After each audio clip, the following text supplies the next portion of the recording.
Y voy a empezar yendo un poco más hacia atrás, eh, y voy a hacer un poco de conexión con lo que mencionaba Guille antes de lo que es esto de los entornos distribuidos y cuando se empieza a hablar de Big Data.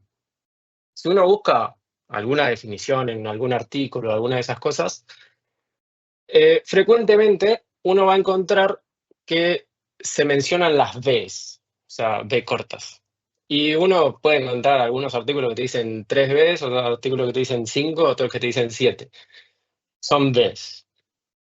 Y dentro de esas, nosotros vamos a hablar de, por ejemplo, volumen, vamos a hablar de velocidad y variedad. A la que yo quiero hacer foco hoy, particularmente con esto del autoloader, después con el liquid clustering agarramos otra cosa, pero con el autoloader lo que quiero hacer foco hoy es el tema de la variedad.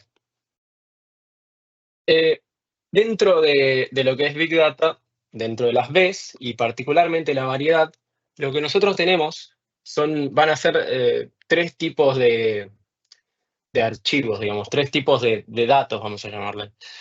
Algunos van a ser estructurados, que el estructurado lo tiene en su nombre, es parte de lo que nosotros encontramos en las bases de datos, en los sistemas de bases de datos relacionales. Cuando hablamos de datos semiestructurados, hablamos de cuestiones que, si bien no tienen una estructura eh, que se deba cumplir a rajatabla, tienen una cierta estructura. Podemos hablar de archivos de tipo JSON o XML o algo de metadata de algún archivo tipo la información acerca de, por ejemplo, un archivo de fotos. Podemos hablar de qué podemos sacar de ese archivo. Podemos sacar el tamaño, podemos sacar cuántos píxeles tiene. Si hablamos de videos, hablamos de otra cosa. Si hablamos de MP3, otra cosa. PDF, otra cosa. Y así. Metadata que, en fin y al cabo, termina siendo algo semiestructurado. Dependiendo de la fuente a la que vayan, van a encontrar uno más, que es el no estructurado, y el no estructurado a veces suele envolver al semiestructurado. Pero lo que quiero ir acá es que de estos tres tipos de datos, la mayoría, hoy por hoy, es dato no estructurado o semiestructurado. Tenemos una minoría que habla de datos estructurados o SQL, y entonces nosotros tenemos que empezar en este nuevo entorno, vamos a decirle, empezamos a lidiar mucho más con datos que son o no estructurados o semiestructurados. Y dependiendo de dónde lean otra vez, las dos cosas se toman como sinónimos. Vamos a hablar, por ejemplo, de casos en donde la generación de estos datos que son semiestructurados es muy grande, digamos, es bastante masiva. Un ejemplo clásico de esto es el análisis de clickstream. Un clickstream normalmente en cualquier sitio web o alguna página lo que busca es estudiar el comportamiento de las personas o cómo las personas navegan esa página, optimizarla de tal forma que poder hacer que la persona que está usando esa página haga algo que nosotros querramos. Un ejemplo puede ser un sitio de e-commerce.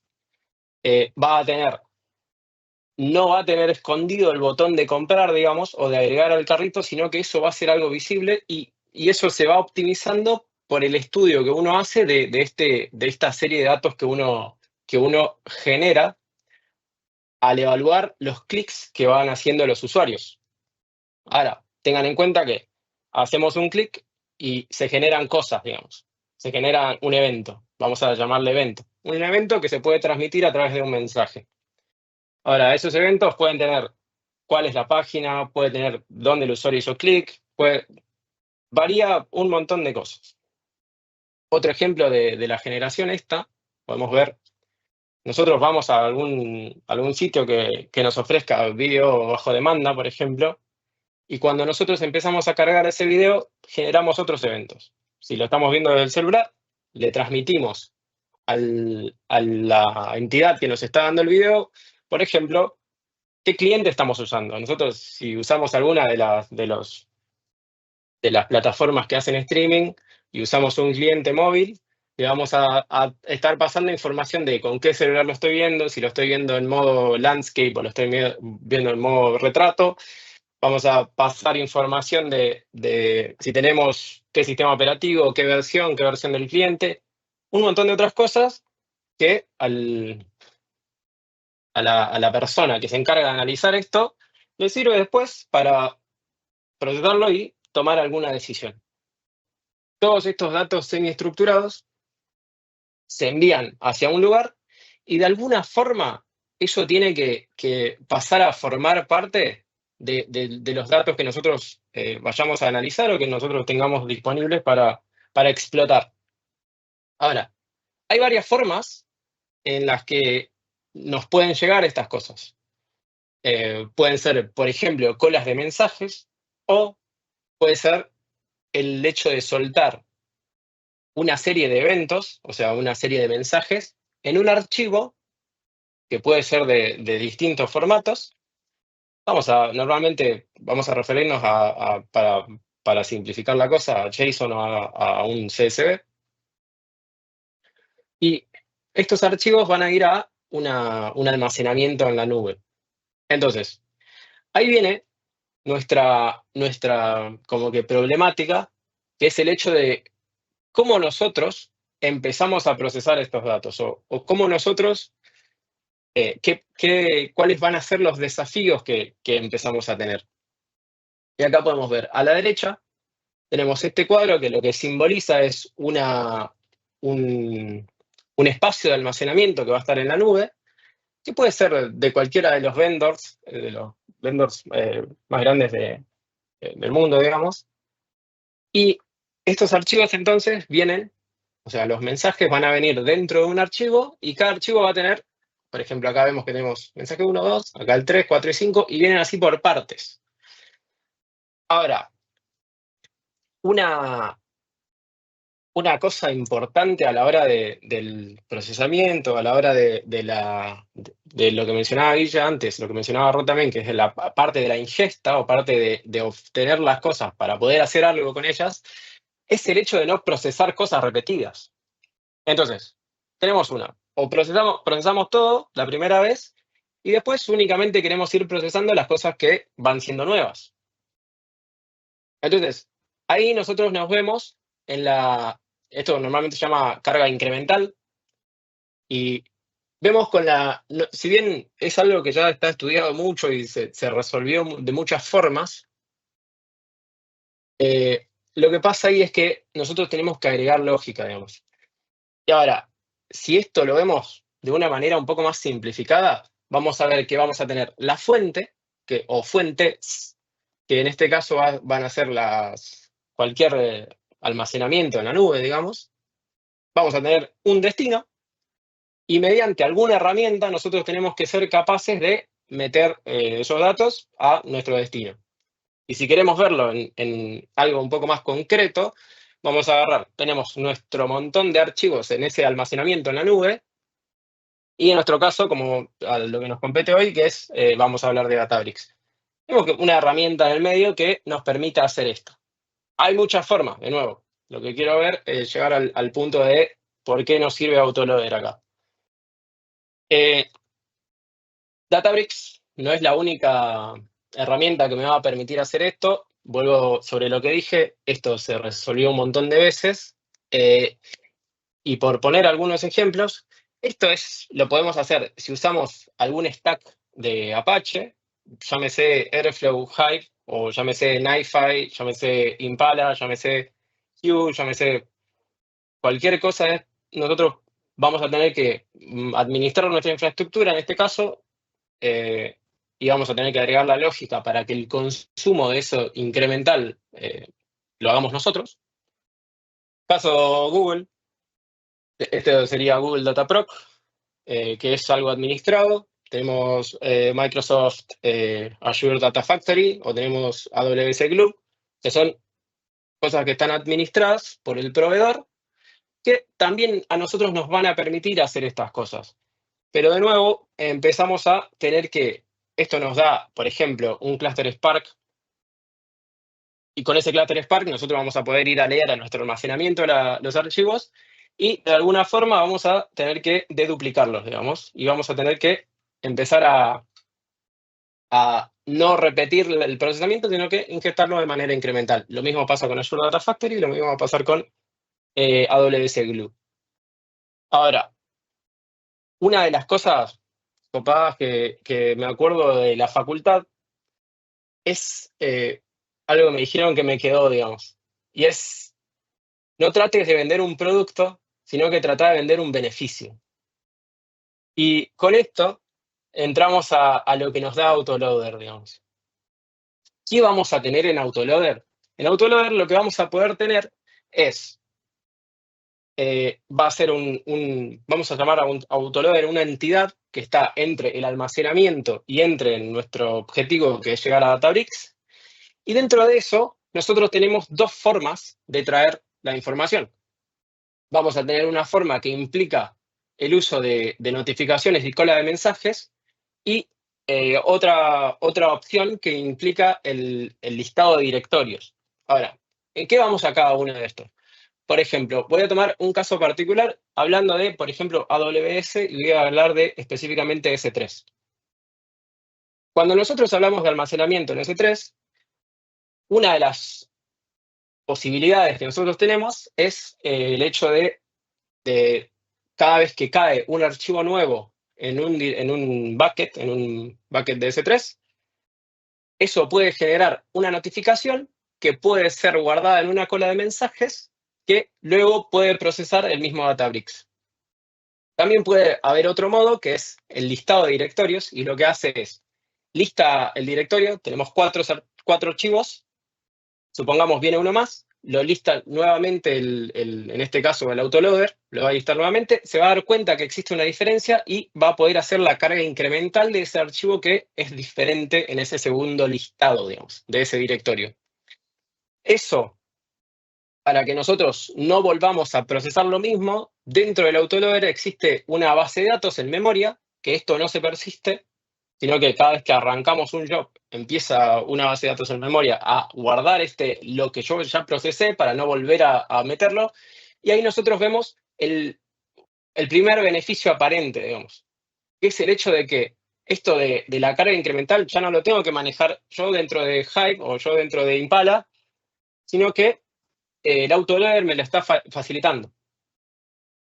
Ahora, si ven todas estas cosas, las notificaciones implican un servicio.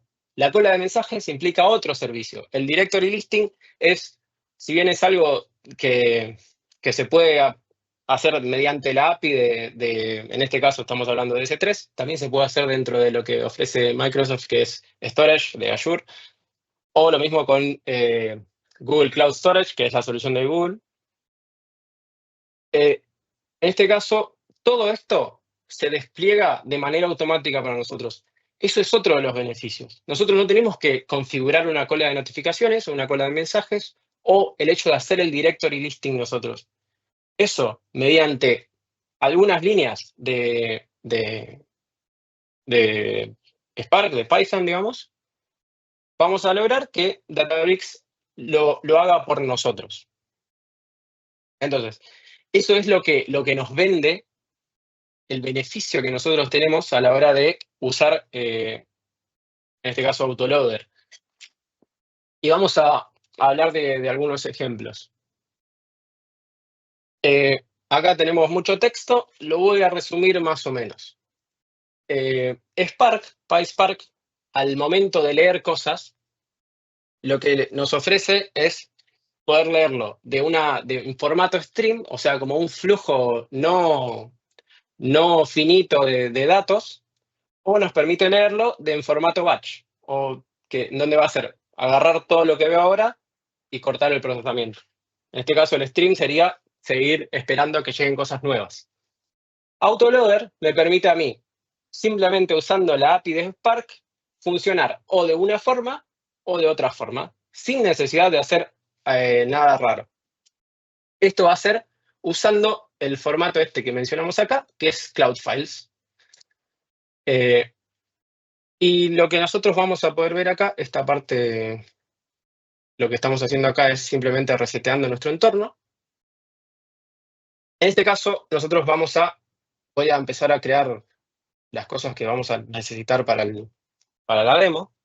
Acá lo que estamos creando es una tabla, y si se fijan, y me echamos un poco con lo que hablaba Rocío antes, acá hablamos de el catálogo autoloader, vamos a hablar del esquema bronce, y la tabla en este caso se va a llamar personas. Ahora, esto va a estar guardado usando Delta. Y eso, de acuerdo, eso con todos los beneficios que mencionamos antes. Mencionamos que, o sea, que lo mencionó Rod durante su exposición, digamos. Y esto tarda así porque estuvo dormido durante un tiempo, así que ahora se va a tomar el tiempo de arrancar. Y acá empezamos a ver esto de Cloud Files, ¿no? Empezamos a ver que acá configuramos cosas, por ejemplo, le decimos Cloud Files Format, va a ser CSV. Acá decimos que inferimos el tipo de las columnas y le vamos a decir dónde guardar el esquema que infiera, en este caso Spark, a la hora de usar los Cloud Files. Y con una simple llamada de estas, nosotros generamos, en este caso, generamos un data frame que lo podemos usar para cualquier cosa que nosotros decidamos. Puede ser ingesta, es decir, leer esos archivos de manera incremental y guardarlos, echarlos a un bucket o algún storage de algún tipo.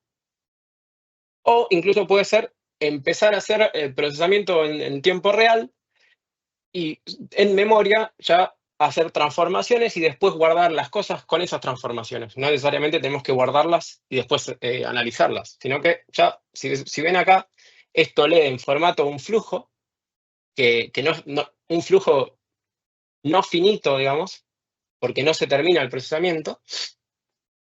Y ahora ustedes me dicen, ¿y dónde está el flujo? El flujo se dispara cuando nosotros arrancamos una acción de Spark, y esto es esperable. Y ahora vemos qué pasó acá.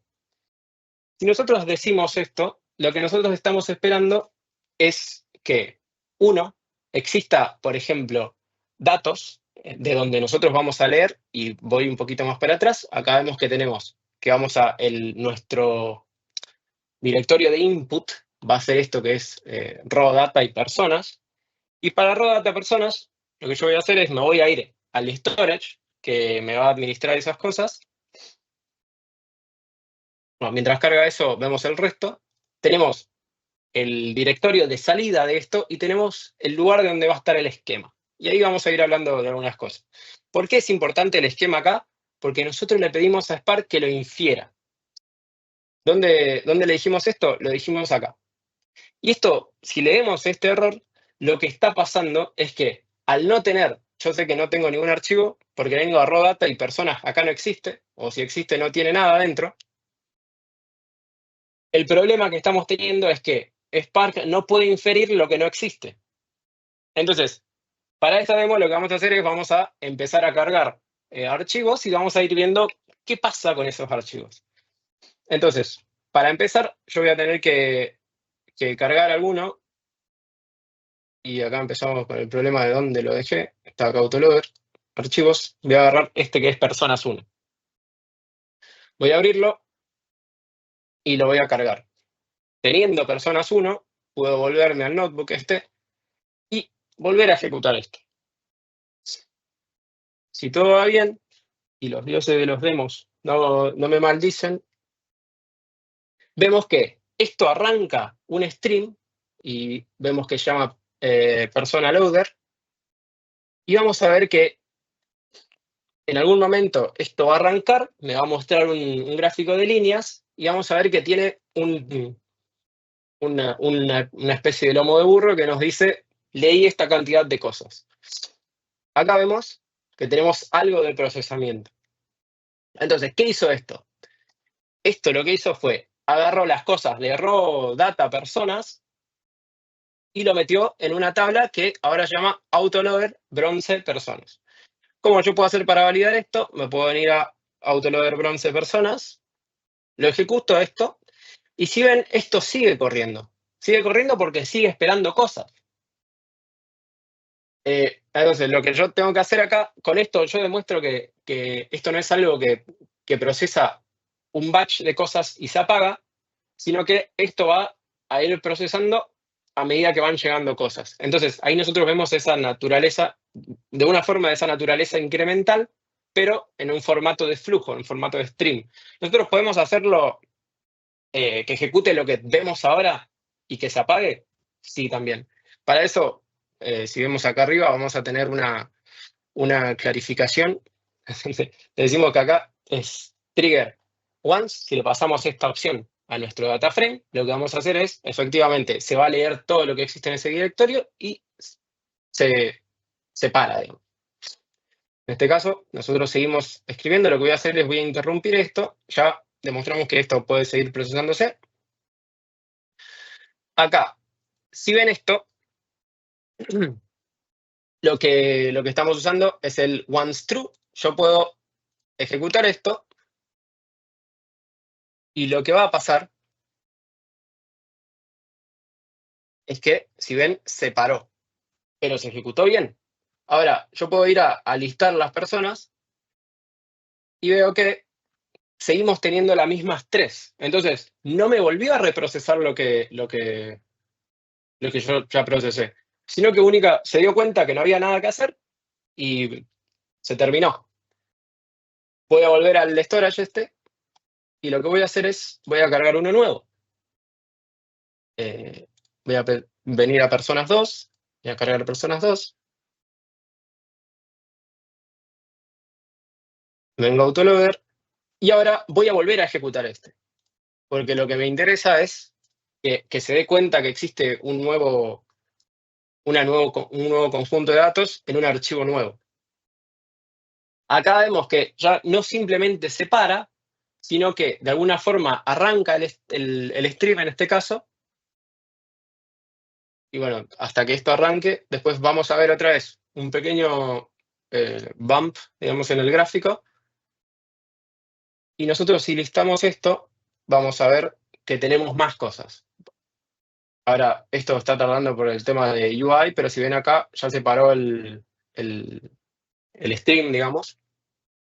Y ahora vemos que nosotros tenemos más cosas. No las tenemos repetidas, porque si ven, tenemos los IDs 1, 2, 3, que era lo que teníamos antes, y se agregaron 4, 5, 6. ¿Sí? Entonces, de esta forma nosotros, fíjense que no agregamos ningún tipo de lógica. Y eso es el beneficio que nos vende Autoloader. Tenemos después otras cosas que podemos hacer. Cuando hablamos de Spark, cuando hablamos de un procesamiento de tipo microbatch.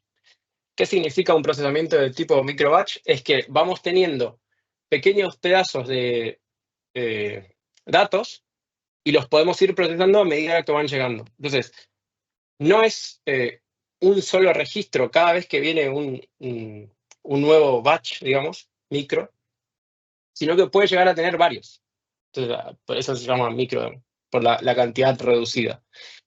Nosotros podemos escribir una función que actúe sobre cada uno de esos microbatches. Entonces, en este caso, si ustedes ven, nosotros vamos a definir una función que se llama upsert to delta, que lo que hace, al fin y al cabo, es, se agarran los datos o sea, los nuevos datos con actualizaciones que nosotros tengamos en los archivos que van cayendo, y eso se lo aplica a lo que ya tenemos.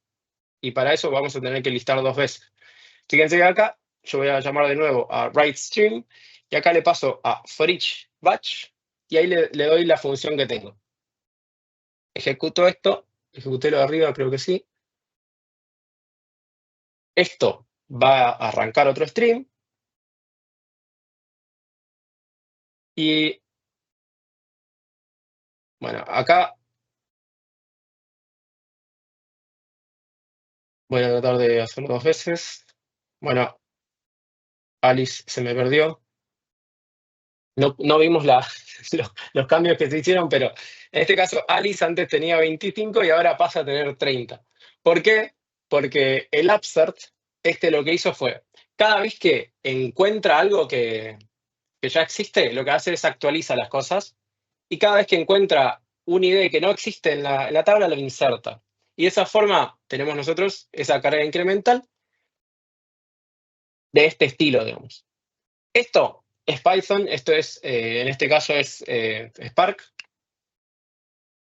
Pueden hacer lo que quieran acá, no es necesariamente un upsert. Se puede hacer cualquier tipo de transformación y esto se lo puede pasar al for each y el for each lo va a poder procesar sin ningún tipo de problemas, digamos. Siguiendo, otra cosa importante que nosotros también tocamos en algún webinar anterior es el hecho de la evolución de esquemas y el hecho de que los datos, cuando cambian en origen, a veces esos cambios son difíciles de reflejar en nuestra arquitectura de Data Lake, digamos. Así que una de las cosas es, por ejemplo, el agregado de columnas. Si yo acá, por ejemplo, lo que voy a hacer es, voy a agregar voy a activar un nuevo modo que es el evolución de esquema, el modo de evolución de esquema, y voy a usar el modo de agregado de columnas, que es un caso de uso que no está tan alejado de la realidad, no es algo rebuscado, sino que es algo que es muy tangible, digamos. Entonces, si esto yo ahora lo que tengo que hacer es cargarme un nuevo archivo acá.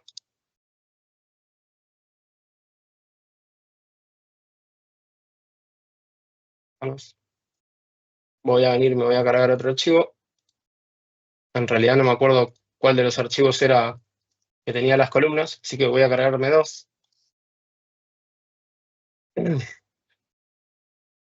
Voy a subir dos archivos más. Y en algún punto esto, dependiendo de cómo yo lo tenga configurado, va a fallar. Y ahí explicamos por qué falla, o en realidad la misma interfaz nos da la respuesta. Y es el hecho de que te dice, mira, encontramos una nueva columna en esto que nos está pasando. ¿Está bien? Eso nosotros lo podemos omitir usando lo que nos dice acá. En algún lugar dice que va a tener que usar este retry true. En nuestro caso, simplemente corriendo otra vez esto, vamos a ver que funciona, digamos. Una vez corremos esto, podemos ir la siguiente celda, y vemos que ahora tenemos este apellido y este rescue data. Yo no me voy a meter con rescue data, si no me alcanza el tiempo, pero vemos que ahora algunas de nuestros registros tienen apellido y otro, fíjense que tenemos todo nulo. Y si miramos las columnas que teníamos antes, vamos a ver que eran ID, nombre, edad y rescue data. ¿Sí? De esa forma nosotros manejamos la evolución de los esquemas y bueno, es otro de los beneficios que nos viene a presentar Autoloader. Che, Uli, ahí déjame complementar porque Sí, una señor. pregunta que hizo Charlie estaba asociado a esto. ¿Cómo maneja la posibilidad de hacer backfills? Que es exactamente esto, ¿no? Un backfill en este caso sería, de hecho, el ejemplo que mencionaba Uli. Hagamos de cuenta que estamos procesando logs, que en algún momento esos logs empiezan a traer información adicional, y si nosotros no tenemos posibilidad de hacer backfill, que es la forma canchera de decir, ¿cómo hago para que mi esquema evolucione de alguna forma? La verdad que vamos a estar perdiendo esa información. Va a quedar en algún archivo ahí perdido, pero no vamos a estar procesándola.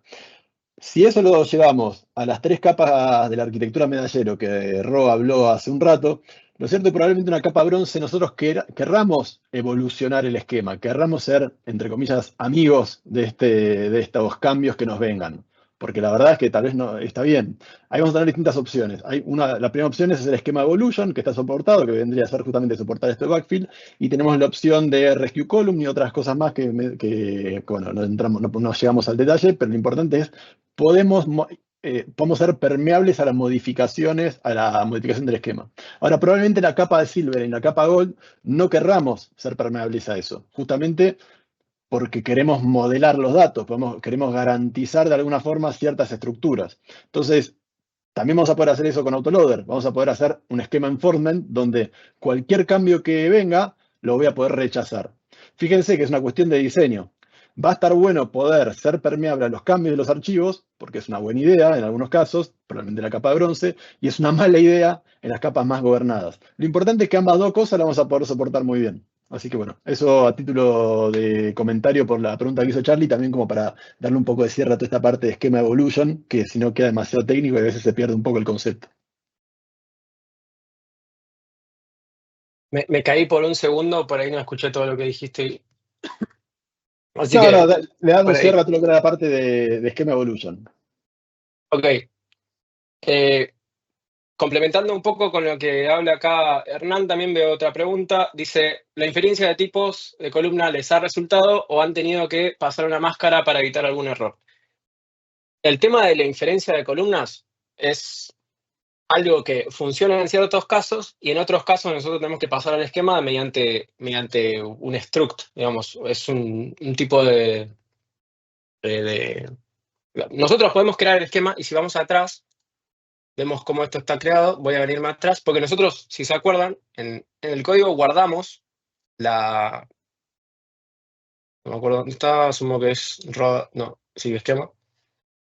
Vemos que nosotros guardamos en un directorio los esquemas. Si yo abro cualquiera de estos, eh, acá, vamos a ver que esto es lo que infiere Spark en este caso, pero esto es texto. Lo podemos hacer nosotros mediante en este caso está hecho mediante un texto normal, texto plano, o lo podemos hacer nosotros usando las funciones que tiene Sparks, o sea, los tipos que tiene Sparks. Van a haber veces en donde nosotros tenemos estructuras que son anidadas, es decir, tenemos objetos adentro de objetos, adentro de objetos. Eso ya es más difícil de inferir. Entonces, para que vos te asegures que la estructura es lo que vos estás esperando, lo mejor sería que en ese caso de una estructura compleja, el esquema lo definas vos explícitamente. También, Uri, perdón, Eso, complementando y volviendo a los features de Autoloader en particular. Es raro usar 100% inferencia en un mundo real, es raro no de alguna forma definir el esquema. Digo, no en un mundo real, porque uno quiere de alguna forma asegurarse de lo que está, es decir, si uno no tiene dominio sobre la estructura de los datos originales, aplicar después calidad de datos se vuelve también medio un acto de fe. Ahora, ambas dos cosas podemos hacer con Autoloader. Y lo piola también es que podemos hacer una cosa, asociada un poco a lo que hablábamos antes de aceptar un poco la evolución del esquema. Hay una opción de esquema hint, donde yo le sugiero cuál es el esquema, pero es permeable a es un poco más amigable con algunas modificaciones, si se quiere, en lo que son tipos de datos. De nuevo, lo que me interesa con esto es dar la idea de que Autoloader justamente está pensado para resolver todas estas problemáticas asociadas a la ingesta. Y todo lo que estamos hablando son problemas de la diaria de cualquier ingeniero de datos. Entonces, bueno, es simplemente mencionar que ahí está de alguna forma está soportado eso.